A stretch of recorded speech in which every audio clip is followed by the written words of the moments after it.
the ferry boats, the hundreds and hundreds that cross returning home. You're more curious to me than you suppose.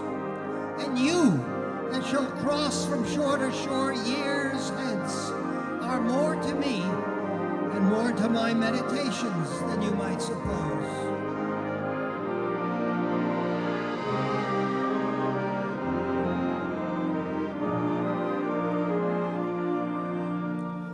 Others will enter the gates of the ferry and cross from shore to shore.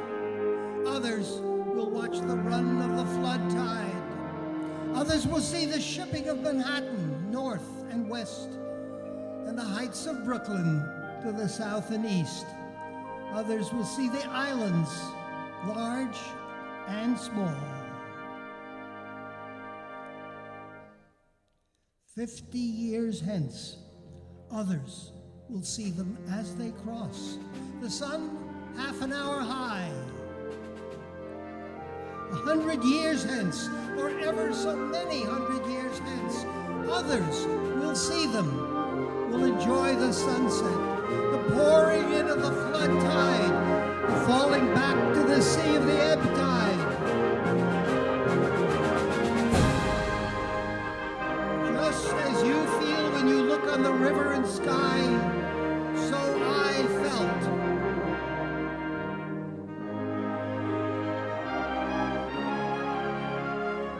Just as any of you is one of a living crowd, I was one of a crowd.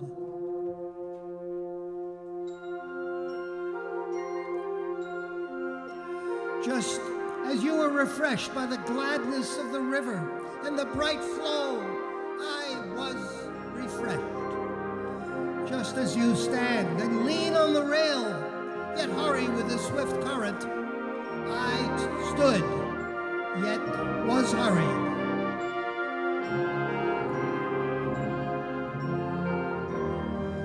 Just as you look on the numberless mass of ships and the thick-stemmed pipes of steamboats, I looked. These and all else were the same to me as they are to you. I loved well these cities. I loved well the stately and rapid river. The men and women I saw were all near to me. Others the same. Others who look back on me because I looked forward to them.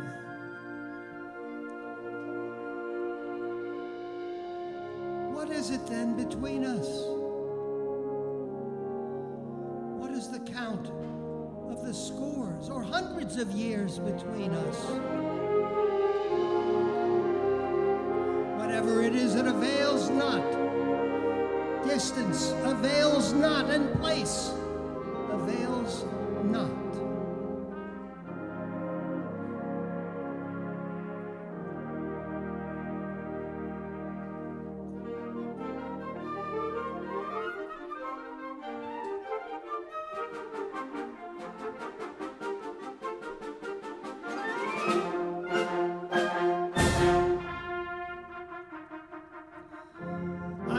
Felt a curious, abrupt question stir within me.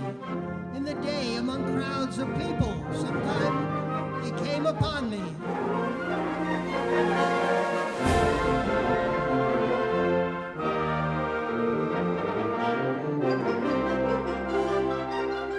In my walks home late at night, or as I lay in my bed, they came upon me.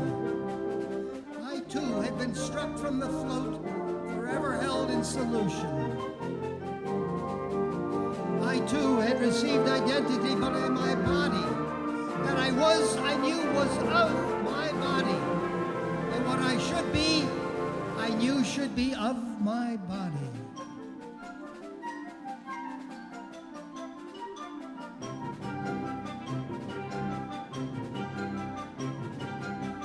Closer yet I approach you. What thought you have of me now, I had as much of you. I considered long and seriously of you before you were born.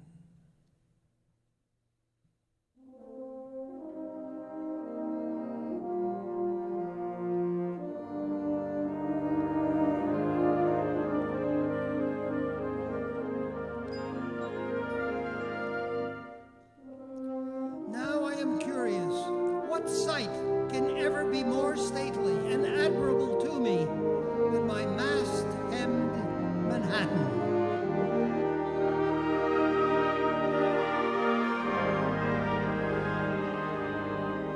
My river and sunset and my scalloped-edged waves of flood tide.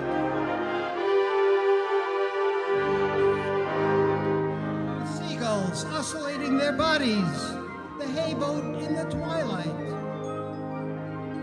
Curious, what is more subtle than this, which fuses me into you now and pours meaning into you?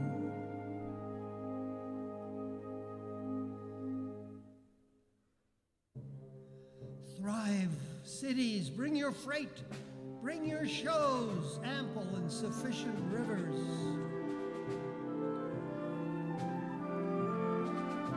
Expand, being that which none else is more spiritual.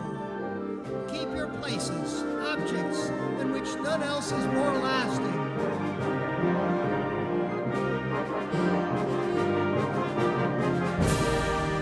We receive you with free sense at last, and are satiate henceforward. We use you and do not cast you aside. We plant you permanently within us. We fathom you not. We love you. There is perfection in you also.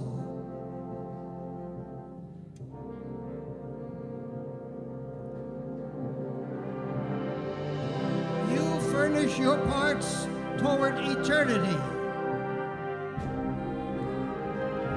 Great or small, you furnish your parts toward the soul.